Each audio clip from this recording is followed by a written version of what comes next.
Hey guys, welcome to the How They Did It podcast. I'm super duper excited to have this guest on. It's Cody Mcbroom. You guys, if you're into fitness, you probably follow him on Instagram. He's great advice. I'm actually using this tailored coaching program. He's one of his coaches, Trevor. Shout out to Trevor. He's awesome. He's helping me on my bringing back, coming off my diet on my reverse diet after my big weight cut that I did for my bet. So he's excellent, someone I really enjoy following. I learn a lot from him, and I tried to model even my new online business is a lot of modeled behind what he's done because I really admire the way that he goes about things.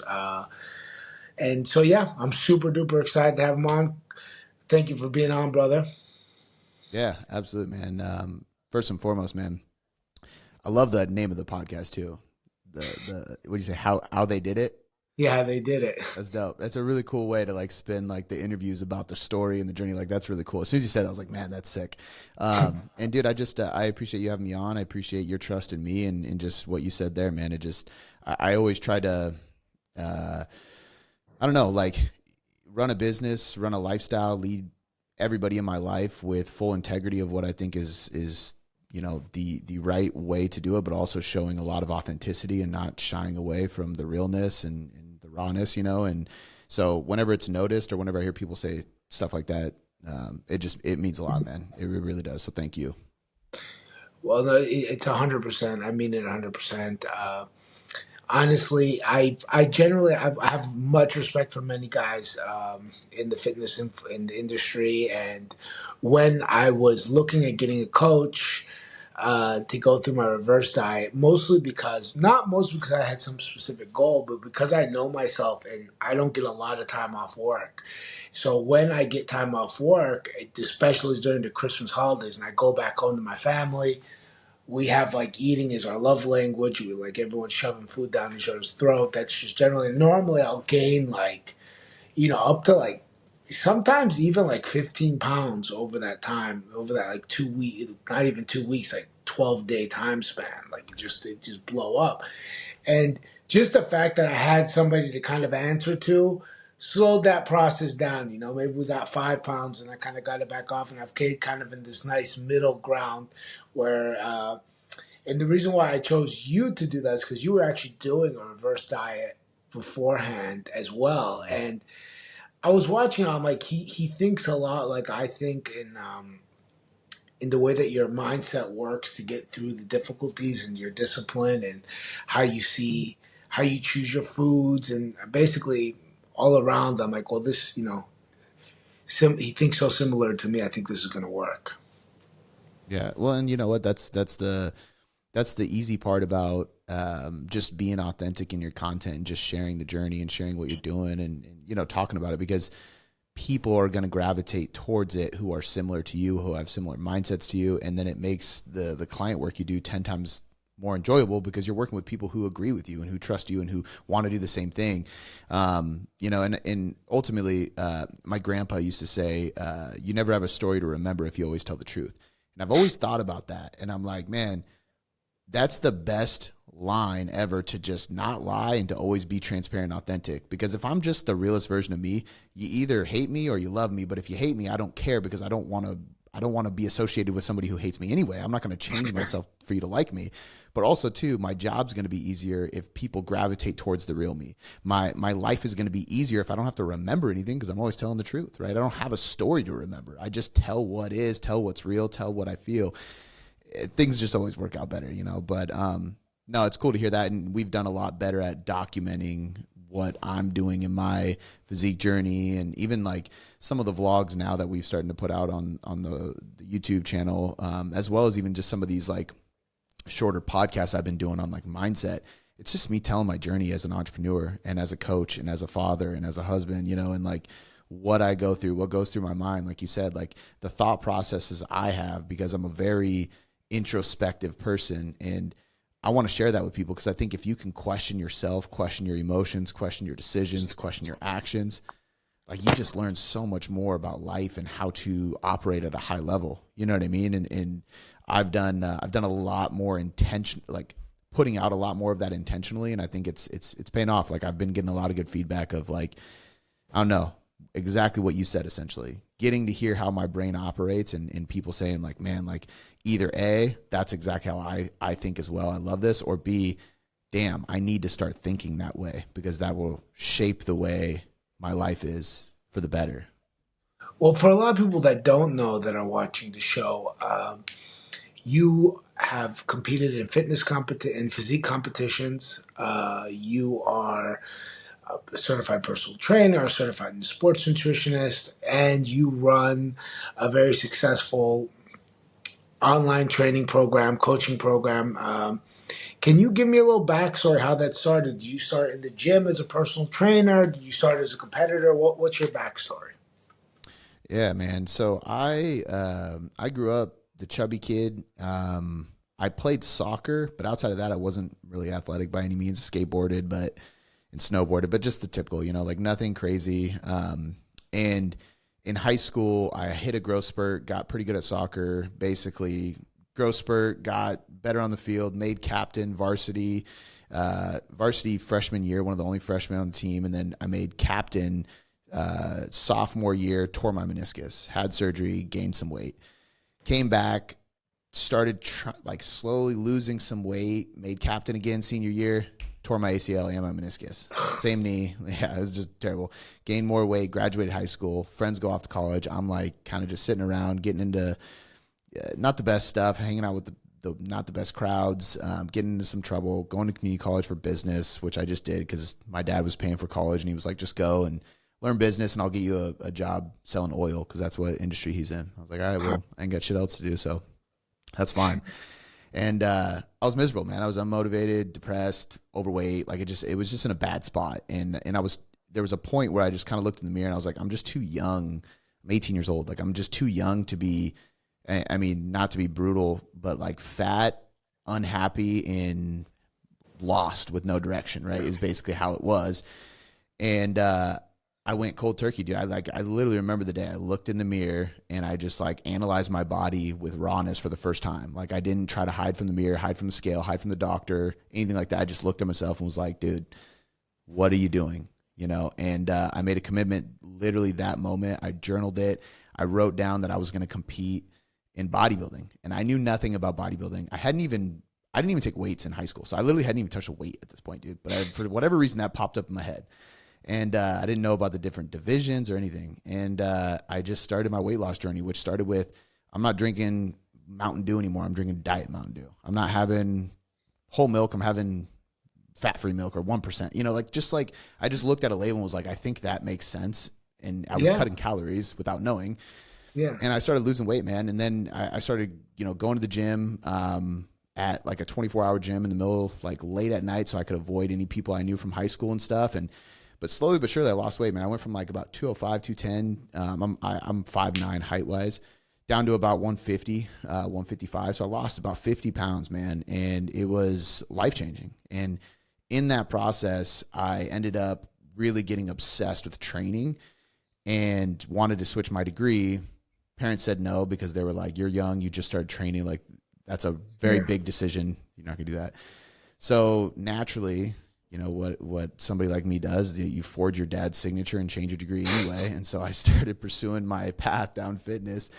And months and months later, they found out and just accepted it because I was excelling finally. And I was excited finally. And I wasn't getting into trouble anymore. And so that just took me down the path, man. I ended up finishing school, doing an internship, get hired at that gym that I got an internship called Vigor Ground Fitness and Performance, owned by Luca Hosovar.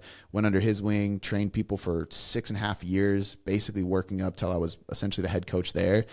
I was writing blogs at the time, and there were some people paying me to write them programs via PayPal. And it was like, this might be a thing, Yeah. And 2017 hit. I found out that I was going to have a kid. My girlfriend at the time got pregnant, and I decided that was the moment. So, she was pregnant. She had like 3 or 4 months before maternity leave started. We just got our first house under her name because I had no money, shitty credit. And I was like, hey, I'm going to quit my job and give up all of my clients. I'm going to give up all of my clients at the gym because I just want to do it the right way. I don't want to try to like poach or anything. So I'm going to do this the right way. I'm going to cut ties. I'm going to give up 100% of my income, and I'm gonna finally make the move and start my LLC and start this online coaching thing that I think is gonna grow. And at the time, there wasn't a ton of successful online coaches back then. Yeah. And my wife looked at me and she gave me, I don't know if it was like yeah, okay, you do Yeah. whatever kind of thing, because she had a nice job, so worst case, we'd Yeah. be fine. Or it was like, I know you and you put your back against the wall and you'll do it. But that's what I Yeah. did, man. She never went back to work. That was my promise to her. I was like, you'll never go back to work. And she never did, because I built the company. From that point on, it was just growing, and I put everything into it, man. And now we're called Tailored Coaching Method. I ended up changing the name of the company because it was named after me, my old nickname, Boom Boom. So it was Boom Boom Performance at the time. Yeah. And because my nickname growing up was always Cody Boom Boom Mcbroom. And I don't even know how that started, but essentially, yeah, dude, I built the company up, changed it to Tailored Coaching Method. Now we have myself and 9 other coaches that work underneath me as nutritionist and or trainer / nutritionist. We have a chief science officer, Dr. Brandon Roberts, who is kind of like our PhD, our scientist on staff to educate the team and kind of back check everything we do, look at blood work, anything we need for the coaches. And then obviously we have our admins, media, and stuff like that as well. But yeah, man, it's been a journey. It's been since 2017 till now, just trying to grow, expand, and serve people on a more in really a better and a more individualized manner. And that's why we called it Tailored Coaching Method. I was like, man, I want to have a premium service that gives the best value, that gets the best results, and also like we go the extra mile. And to me, I was like, individualized is like a buzzword that everybody's using. And I'm starting to hear people say tailored, and I'll hear people on podcasts say, like they tailor the training or they tailor the nutrition. I was like, I feel like that's going to be a buzzword. Like I want to have tailored in it somehow. And Tailored Coaching Method popped in my head one day. So I called my lawyer and locked it down. And yeah, now we're here. So when you started in the very beginning, what was your strategy to get clients? And had you built up your blog post big enough at that point that you already had a bunch of warm leads, and then you could bring them into that, or was it that you just went on Instagram, started posting content? It was a little bit before the giant boom in Mm-hmm. 2020, 2021 that took off. Like, what Yeah. was? I'd say a combination of a few things, like number one, like before I went off on my own, I was starting to post a little bit on Instagram because Instagram just started kind of popping off. Mhm. I was writing a lot of articles. I was writing a blog. I mean, honestly, the answer is all of the above, if I'm being completely honest. Yeah. I would do like some kind of photo shoot, or like not like get shredded photo shoot, but just pictures for content or like video. And I would choose a different gym every month. So every month I would go link up with a gym owner somewhere. I would drive like 2 hours across state and basically I would hit them up online and be like, hey, like I need somewhere to shoot content. Could I pay you for some time in between CrossFit classes or something? And they would usually say, yeah, you don't got to pay me, man. That's dope. You want to use the gym? Like totally fine. Yeah. And I would basically link up with them. I would meet them, do my content. I'd be like, man, if there's any way I can repay you, I'd love to do like a free nutrition seminar or something for your people. And I would intentionally choose places that didn't offer nutrition, right? And so I would end up making these connections at gyms. And then I was posting on Instagram every single day. I was doing Facebook Lives once a week. I was posting on Facebook statuses every single day. I was doing YouTube videos where I would sit down and talk to the camera. I was recording a podcast back then already. I mean, I'm on episode 950 something, right? Like I've been podcasting for a minute. So I was recording podcasts once or twice a week on top of all those other things. I was writing a newsletter to my email list every day, 7 days a week, literally an email. I was writing a blog once a week. Like there just wasn't any piece of content I wasn't doing outside of like LinkedIn, which today I wish I would have been and I should be on right now. But like I was just a type, man. I was like, look, like the way I look at it is I know there's always going to be people who need to lose weight. And I know there's a lot of gyms that crush it with training, they crush it with culture and community, but they don't know a single thing about nutrition. And the second I put their clients in a good diet, they're going to drop weight and it's going to make them look better. So I just started getting in front of the right people, doing the right things, and just posting an absurd amount of content. Because the way I saw it was like, I'm going to be a billboard. Because if, for example, let's say iPhones weren't that popular. Right now, they're just so popular. It's probably a bad example, but just for sake of this, let's say Android and iPhone are the exact same quality and like popularity. And I'm trying to make a decision. I'm going to get my first phone, and I'm driving and I keep seeing this iPhone billboard. Well, it doesn't matter. Subconsciously, I'm going to end up choosing the iPhone because I see it every day. So to me, I was like, how do I be a billboard? Well, every time you open Instagram, you're going to see something from me because I'm just going to post so much content that you either unfollow me because it's annoying, or you stay following me because eventually you're going to need help and I'm the person you're going to reach out to. Like, that was just my mindset. And to this point today, it still is. People complain about the algorithm or, engagement. I don't give a shit how many likes I get. If somebody's seeing my post constantly, whether they, like, of course, I want to relate to the person. I want it to sell them in a way that helps them and gives them value because it's fitting their needs. But if they just see that I'm creating content around what I love to do and it's nonstop, that means I always have something to say. I always have value to give. And I know a lot about what I do. Right. And so to me, volume is king. And so I just kept posting. And, I think I was just in the back of people's brain. There wasn't as many people doing it. And back then on Instagram, I could just take a picture of this phone and post it and say new phone, and I would get a ton of engagement. It was just because it was it was a new social media. So I definitely leveraged that. But at the same time, there was things that weren't that popular that I was using because, again, the more you can get stuff out there, the more you can help people, the more value you can create and just get it in front of people, the more likely you are to generate leads, get clients, and build a company. And to this day, we've never ran an ad. Like, we don't run ads. And I'm not saying the ads are bad. I think they're better for products versus services. Personally, I just looking at trends and knowing what I know, that's just a fact. And it doesn't mean that I'm not ever going to run ads. We're growing to a point that we probably will soon. But to this day, we've never had to because we're just known as being great at what we do, For sure. And I'm curious about that. So so you didn't run ads to get your leads, so that's quite interesting. Um, you said that you follow trends. How do you find these trends? Like, how do you searching up trends? Are you just reading on Instagram what's going on and seeing what other people are doing, or do you have resources? I think it depends. So, like, number one, I believe that, and I'm stealing this from Alex Hormozy, but advertising is great. Don't get me wrong. But I've watched people crush it with ads, yet never grow past a certain point because their product sucks, right? So it's like, at the end of the day, if you're just the best, like, your clients market for you, So we are just so good at what we do. Our clients are going to tell other clients about us, and we're going to get referrals. We also are just a team full of really passionate people. And so when you're around us, when you talk to me, when you talk to somebody on my team, it's just hard to ignore that we have a lot of, like, I would rather spend more of my time learning about perfecting my craft so that every time I have an interview like this, every time I get on my story, every time I answer a question, every time I do anything, it's like nobody questions my answer. Yeah. Right. Because they feel the passion. They see that there's evidence behind what I'm saying. Like, I don't know. Like, I think that stuff conquers ads always.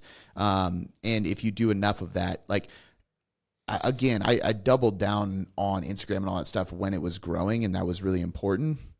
But once you solidify that, and this is, even with the website, like, a lot of people undermine how important a good website is, because I've always written articles. To this day, we still put out articles on the website because SEO is always going to be king, right? Like, search engine optimization. So if we think about, like, John Romanello said, Google is Instagram is like the house party, right? Or TikTok is like the house party. You want to be there. It looks really cool and it's super popular right now, but Google owns the whole entire block.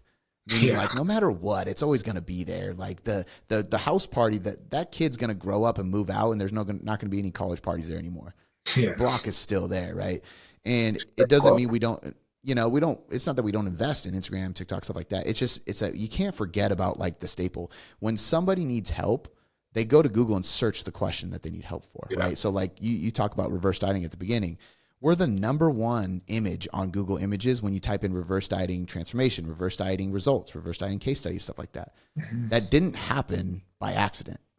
I intentionally created content on a website with SEO tools and tricks and code and stuff like that, like, behind like keywords, because I wanted people to find us when they searched reverse dieting or they were looking for a coach to help them reverse diet, because we were really good at doing that. So point is like, I think that I leverage certain things like that, that's not a trend. I think that trends can distract people. Yeah.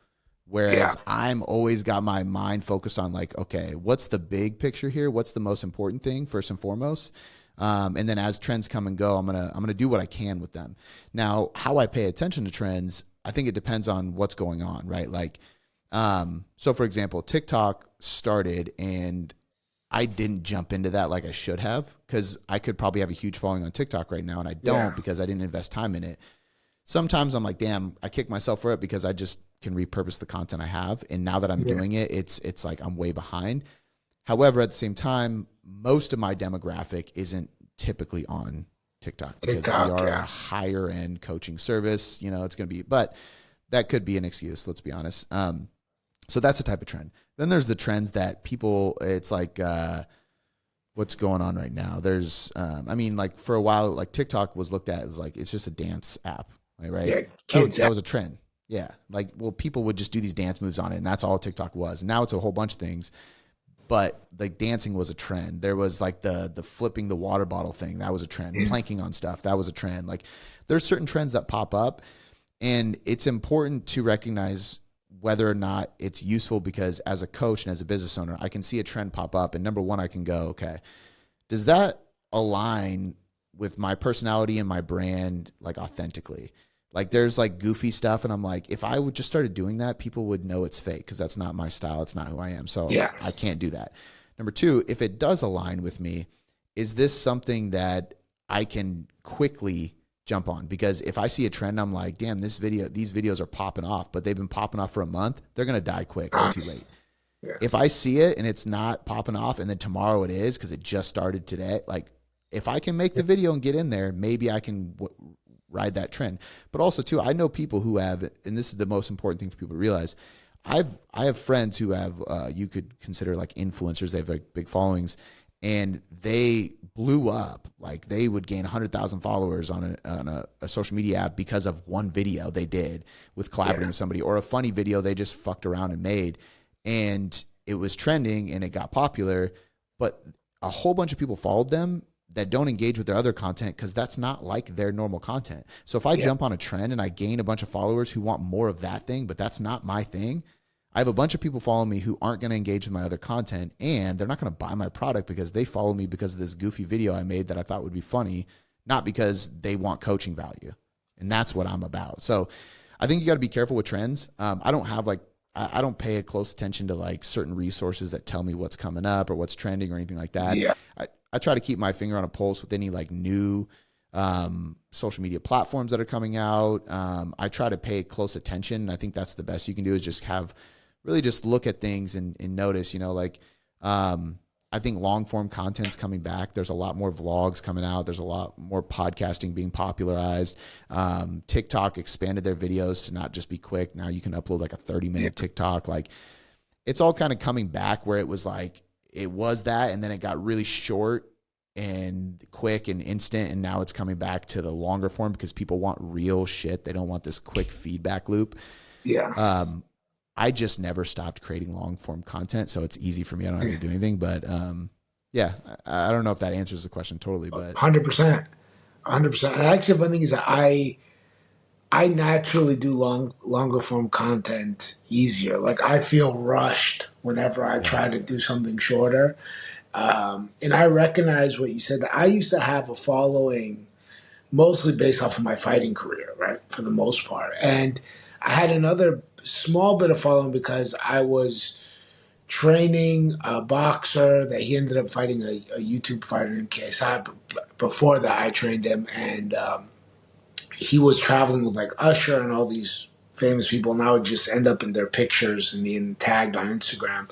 And I gained like some followers. And then once I started posting like coaching content that wasn't like personal content, like those followers like dropped off immediately. And then I started gaining better quality followers, I would say that. And I was like, okay, that's a lesson that it just doesn't matter what followers you're getting. Like, you want followers that actually care about the content that you're trying to post out. Yeah. I think that's one thing that you got very well. I'm gonna take a little turn here, from here, because I have some questions that I want to get in. I heard you had this reel about thinking about the benefits of what you're doing for, like, let's say when you're dieting versus complaining about the restrictions that you have to do, what you have to give up. And I like this concept very much for dieting, exercise, really anything in life. Maybe you can like walk us through some examples of that and how you use that in like a practical sense. Yeah. So, I mean, it's essentially just a mindset shift, right? And I would say it's a common trait or way of thinking for really just any successful people. If we really think about it, it's. I mean, if we want to simplify it even further, it's the glass half empty versus glass half full kind of people. That's all it is, right? Because somebody goes into a diet, and what I had said is the way lean people think is they think about the benefits versus the sacrifices. So when they go into a diet, they go into their fat loss phase or their journey or whatever progress they're trying to make, they think about the way their body's going to end up looking. They think about the health improvements. They think about the confidence they're going to gain, the energy, the strength, all of these benefits that they're so excited about. Whereas the person who doesn't successfully accomplish the goal goes into it thinking about how they're going to miss out on XYZ social events, or they're going to have to spend time meal planning and prepping, or they're going to have to track their macros in the app. Like, that's the worst one, is like, tracking macros is just really tedious. You can't spend 5 minutes in an app? Really? Like, if you're somebody like you who travels nonstop, different story. But if you don't travel around the world constantly, and it's not a matter of like, I'm not willing to open the app and track my food. It's a matter of like, dude, like, my food culture changes by the week. Like, that's a different story, Yeah. you know? Yeah.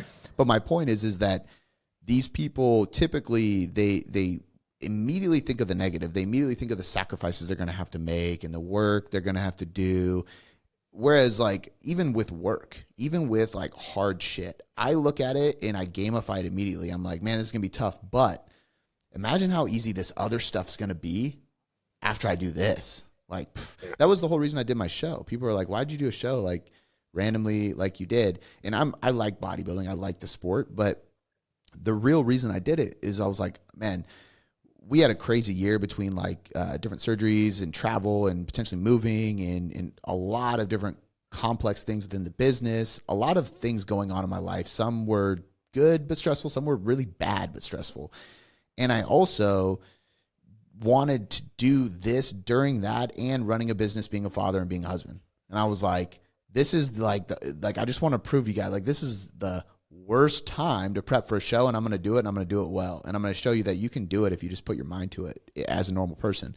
And so I look at challenges and go, this is going to make everything else easier, right? Versus this is going to be so hard. This is going to be so difficult. So to me, it's a mindset shift, man. I think that people need to start thinking about the benefits over the sacrifices they're going to have to make. You don't want to think about the cost. You want to think about the investment, right?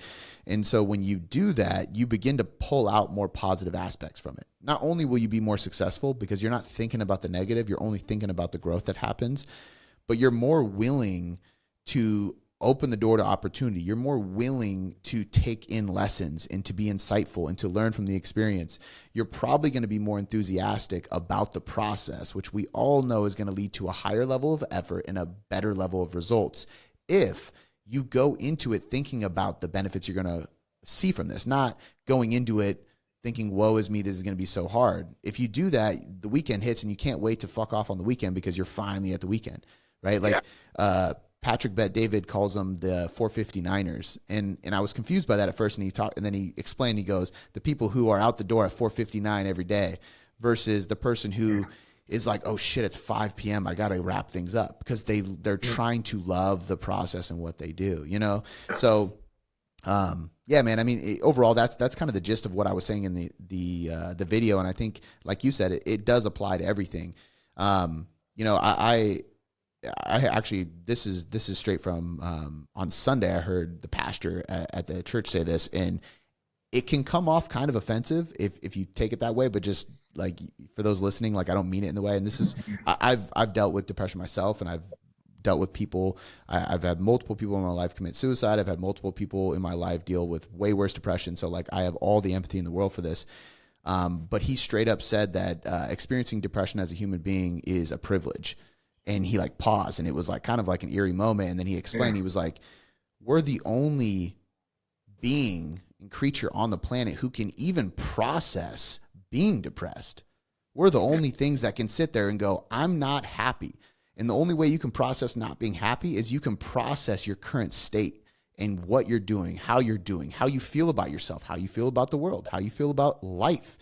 Like there's no creature that can think as deep as us. We're the only creature that can even speak besides a parrot, but they don't know what they're saying, right? So when you really think about it like that, it's another perspective shift. It's like, okay, outside of depression, I can just sit here and go, okay, like my daughter's throwing a fit over absolutely nothing.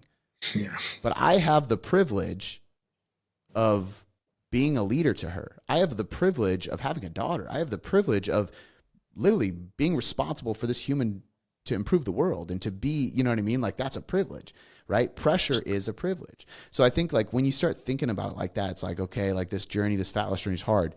Well, then there's people that are amputees. They can't do what you're doing. There's people who literally can't get out of bed because they have such bad crippling MS. And I know people have been through this. And when you see stuff like that, you go, man, I'm alive. I'm well. I can do this. So I will do this. And I get to do this. Not I have to do this or this is a burden. Like, so a little bit of a tangent, but I think like, to me, it comes back to that mindset shift, man, of like, I get to do this, not I have to do this, or like I'm investing, I'm not paying, or it's not a cost or a bill. It's an investment, you know?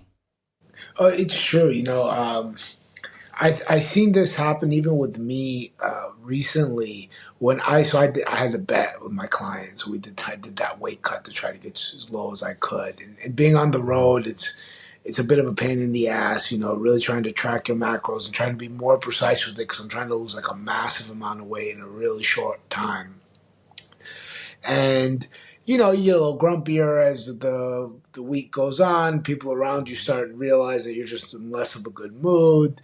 You're more like, oh, this is bullshit when stuff goes wrong. And it was funny. It was a moment where I saw somebody I know on Instagram. Is a friend of mine who had a terrible accident in jiu-jitsu, and he became quadriplegic. And his mindset during that situation was so inspiring because even when it happened, even when now he's at the point that he's able to move a lot better, but still, he can't walk. And from being like a high level competitor to being somebody that is in a wheelchair, and he just has this like enthusiasm for life and he's attacking it. And I would watch his videos on Instagram and I would just step back and I'm like, whoa, what a blessed life you're living right now. Like you get to have your diet bet and do whatever you want. This guy's out here enjoying life. Like it switched my whole mindset.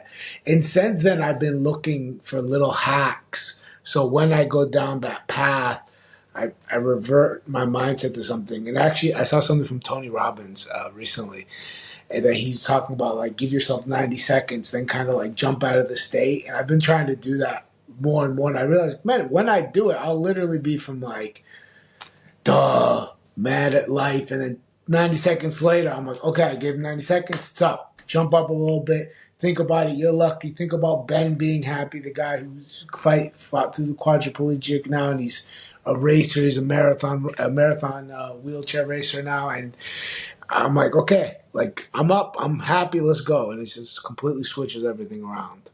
Yeah. I think that I used to call it a shift move, and I would do like a couple burpees and jump as high as I can.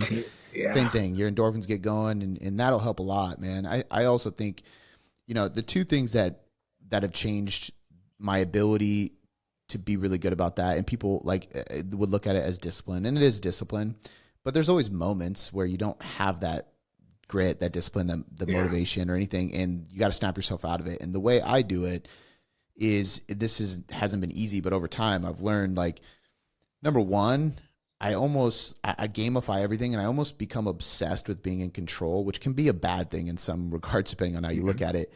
But like, example, if I have a craving, I will ask myself the craving owns you or do you own the craving? And then it's a game. I'm like, no, I No way. decide when I eat that piece of chocolate or Yeah. whatever it is, right? Like, because in my mind, I'm like, if I conquer this, I can conquer anything. And again, it gets kind of like, I mean, it's kind of insane, but let's be honest, like the most successful people in the world are insane. So I look at it as like, okay, I'm onto something. These people are like that too. I'm going to keep doing this because I'm going to Yeah. be more successful if I treat life this way. And then the second thing is I think having a bigger purpose, because for me, and this has helped more as I grew, because now I have a team and now I have a lot of clients, and then I have some people that listen to the podcast and I've had people send direct mail to the facility, and like I get these notes and these text messages and things saying how what I'm saying or what I'm doing and how I'm showing up is changing the way they operate. And although they don't see me 24/7, I share stories about how I'm showing up day to day, the mistakes I make, how I correct them, how I push through these moments. And it changes the way people operate, which made me feel like I have a bigger purpose here. Like I'm working through this hard point and I'm doing it with grace, not because I need to right now, but because somebody else needs me to, and they won't change if I don't. And the only way I leave my footprint on the earth is if I change more and more people.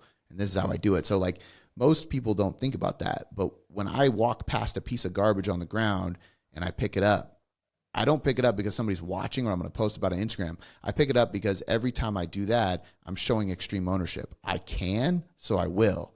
I'm going to make every place I'm at a better place. And that's going to make every little action, every little response, every reaction, everything easier for me to do in a favorable way for other people, right? Like picking up the trash is like the easiest thing. Most time we'd ignore it. We just go, it's not my garbage.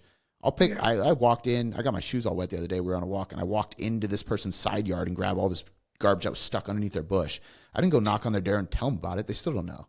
But I did it Yeah. and I put it in my garbage can by the time I got home, because if I can, I will. My daughter was watching. That's a plus. But even if she wasn't there, I'd still do it because it's making me more of that person, which makes it easier to do it every other time. And that's going to impact the people around me everywhere I go. Like, and that's a bigger purpose than just my fat loss goal or whatever it may be. And not everybody thinks that way, but I think everybody should. Like, I mean, just imagine the world if the majority of people just were constantly trying to show up better to positively influence the people around them, whether it's people they know or don't know. Dude, like the world would be way different today. You know what I mean? So like, I'm going to play my part. 100%. I agree. I think that's a great way to look at things. So I'm going to take one last turn here. A lot of people don't know this about me, actually. Before I became an MMA fighter, I tried to be a WWE wrestler. I was obsessed as a kid. So the reason why I got into the UFC to start with, my mom, well, I was raised by my mom, moved to Greece when I was young, about 5 years old, and when I left, wrestling wasn't shown in Greece. By wrestling, I mean pro wrestling, right? Like Right. WWF, like sports entertainment. And at one point, my stepdad, my mom met a man who was from America, and he had brought me a bunch of wrestling tapes as a present. And one of the wrestling tapes he mixed up, and it was a UFC tape. He thought it was wrestling. That's kind of how I got into the UFC. I ended up fighting and then went there. But at some point, I tried to become a pro wrestler. So I actually went to. I lived in Allentown, Pennsylvania, with Afa, the Wild Samoans, like the family of The Rock and all the wrestlers. So I tried to get in. I was 5'6" at the time, 265 pounds, obese. I was obese as a teen. I started losing weight. That was my first introduction to nutrition. I kind of figured out what like basic nutrition was and counting calories, and I lost a bunch of weight. Then it was my first time starting weight training, and that's how I started learning this process. But the point about this is, I was a big wrestling fan until I decided I'm 5'6". I'm never going to become a wrestler. Now I'm 5'9", but still, there's no chance I'm getting into WWE. And at 17, I switched and went full into becoming an MMA fighter. Like I chose another easier path, but yeah. Uh, so I saw that you trained some WWE wrestlers. I would love to hear some stories, how they trained, anything you got from me. I'd love to hear it. Yeah. Yeah, you definitely, you took the route of actually getting punched in the face, like for real. And sometimes my guys get hit pretty brutal. Like they actually get pretty beat up, but they're ready for it at least, Yeah.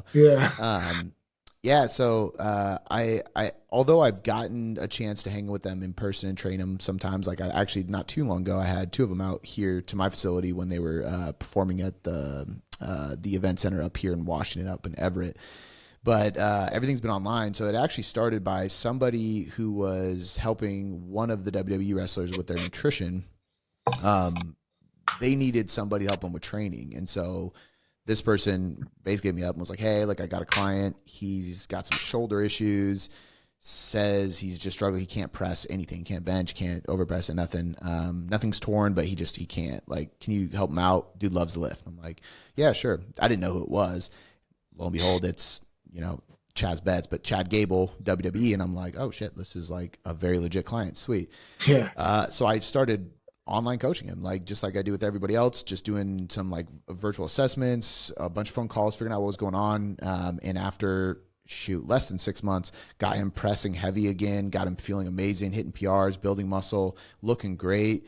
And then soon, like shortly after that, Otis jumped on board with because they trained together. That's his partner in the ring. So then I ended up kind of adapting the programs because I knew they were training together. And then he referred me to a lady named Pam, who is Bailey. She was the SmackDown champion for the women for multiple times in a row. And I'm still working with her to this day. I've been took over her training and nutrition. And then she referred me to the ref, Jess, who Jess actually works with somebody on my team now, crushing it. Jess referred me to Charles, another ref, so I took on that as well. I started working with Sean, who is another ref. So we had literally all the refs were working with us. Got referred to Corbin, who is Tom and is his real name. And he's still one of my clients down in Florida. He's an interesting one. He was out here not too long ago. Just because he's so tall. He's like 6'7", 6'8". He's just a massive man. And he also does Brazilian Jiu-Jitsu as well. So training him is completely different, but it's been cool because I was just doing his nutrition, and then he hopped on board with training not too long ago. And I told him, I was like, man, I know the goal is to put on some size. I'm going to show you like how different your training needs to be because your limbs are so long. This is how we're going to make it work. And he's been growing. He's loving it. And he's like, man, this is the first time I've actually seen my chest grow, which is common with people with long limbs. But and then they're no longer in the WWE anymore, but Jess and Cassie, who were a tag team, they were working with Jess McKay, and Cassie, they were working with me. Aaron Solo from he's in AEW, which is TNT, similar pro wrestling. He still works with me. Cash Wheeler was working with me for a while. He was with AEW. I got him through some injury and kind of through a transformation as well. So I've just honestly been able to work with so many of them now. It's just been a really cool thing, man. They're hungry. They're crazy schedules, so you got to adapt a lot of stuff. But I mean, they get paid to look good and perform well in the ring, So I actually developed what I call, I developed a method of program design called performance bodybuilding around that. Because I'm like, okay, here's this guy, Chad Gable, and this is who I originally invented it for. And then I started using it. Now it's in our app, the Tailored Trainer. It's like probably the most popular program that I've ever used on the app or with clients or anything. And he needed to look the part more than anything because you got to look good when you're on TV. But he also needed endurance because they're in there, like depending on how long his set is. I mean, he could be in the ring for a long time. He's got to have stamina. Yeah. And the dude just loved Olympic lifting. He grew up as an Olympic wrestler, and he did a lot of like clean snatches, which we were trying to get away from because of his shoulder issues. But he just liked being an athlete. So I'm like, how do I integrate like power development, explosive work, because he wants that to feel good and feel like an athlete, but also make sure he's working on his aerobic conditioning and he's got to look the part, Yeah. So somewhat contradicting goals, but I put together performance bodybuilding, and it was a training split that originally was 5 days a week. So you'd have like an upper lower kind of like a combination of, if you look at like a conjugate method where you have like a max effort and a dynamic effort, I was kind of putting them together. So instead of it being like today's just strength and then the next day is more power development and speed work, it was like, we're going to start with some speed work, get into some like pure strength powerlifting, and then finish with some conditioning. And then we had push pull legs, which was strictly like functional bodybuilding. So it was like upper lower push pull legs, and we would combine power, strength, and aerobic capacity in one day.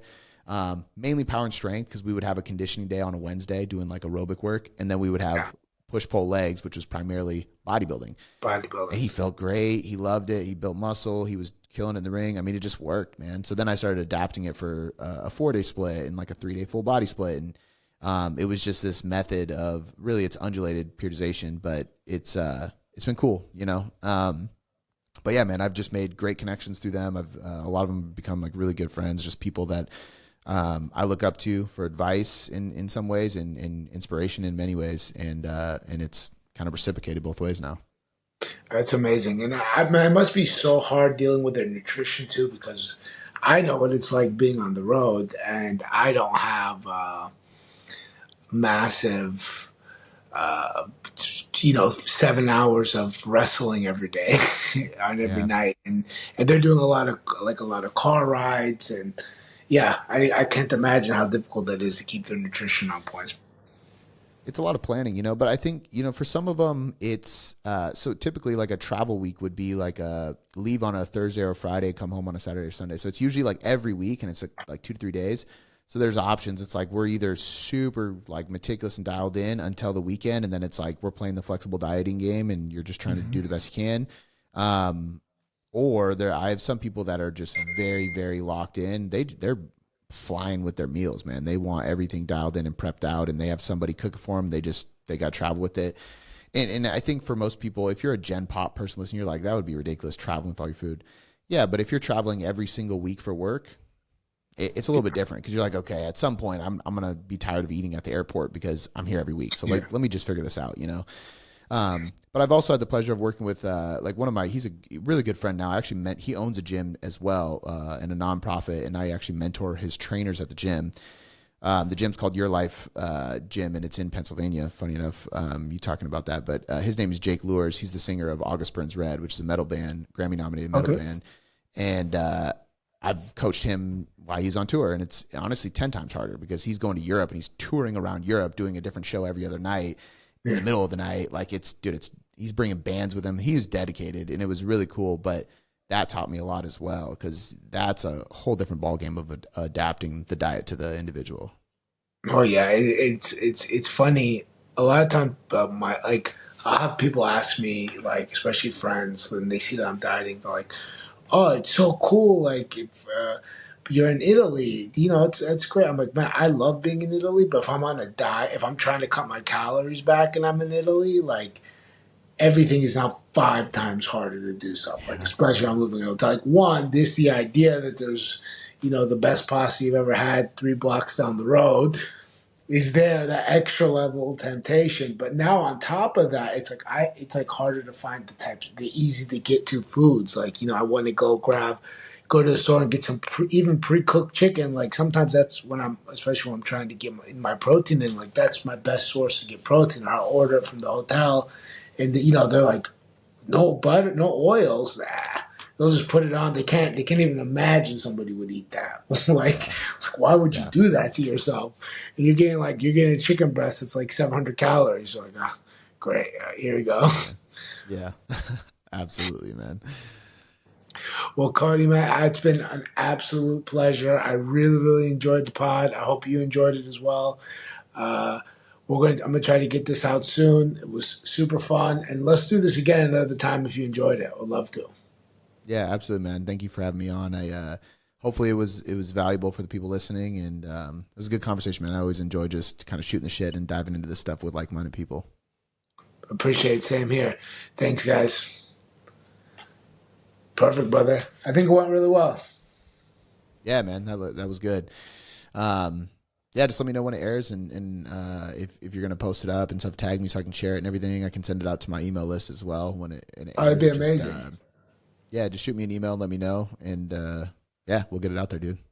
I really appreciate that, man. Thank you so much. I might get you. It's gonna be out next Tuesday.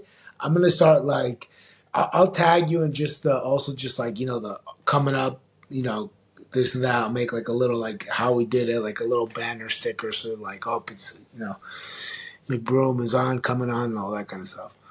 Dope. Yeah, yeah, By the way, I, absolutely. I remember I followed you, sent you a boom boom. That was how in my head. It's funny. I was thinking I knew you as something else before, and then when you said it, it Yeah, clicked. Like I couldn't remember what it was, and you said boom boom. I'm yeah. like, that's it. No, I got it. That's how. Yeah, that's how I know the real ones, man. Is people if they remember the boom boom days, we're in the Then you know circle. you've been there. You've been there for a while. You're a veteran. All right, brother. All right. Talk soon. Be good, brother. Ciao.